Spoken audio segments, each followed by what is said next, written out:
Сәлем достар, бүгін вишнядан компот жасауды ұсынамын. Видеоны соңына дейін көріңіздер. Ең алдымен банканы жуып тазалап стерилизовать етеміз. Банкімізге вишняны саламыз. Қақпағында 5-10 минуттай қайнатып аламыз.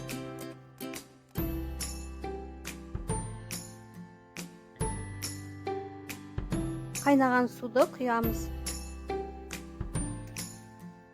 Вишнямыз жабылып тұратындай қылып, немесе толтырып құюға да болады.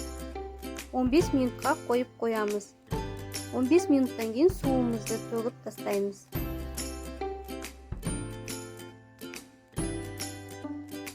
Қант саламыз. Қантымыз 400 грамдай қант саламыз.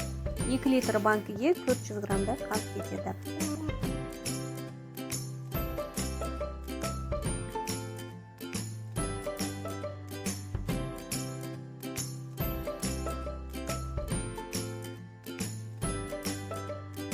Қантымызды салғаннан кейін қайнап тұрған суды бетіне дейін толтырып құямыз.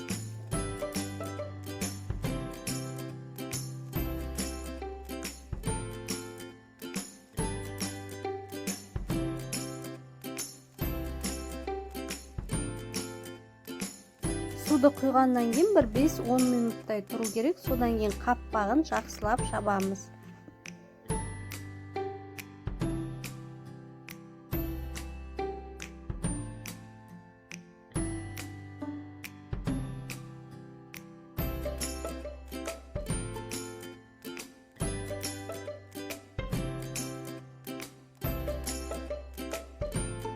Қақпағын жапқаннан кейін қаппағынан су ағып тұрған жоқ екен тексеріп көреміз.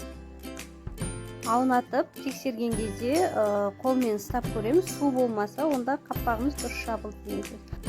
24 сағатқа жақсылап орап қоямыз.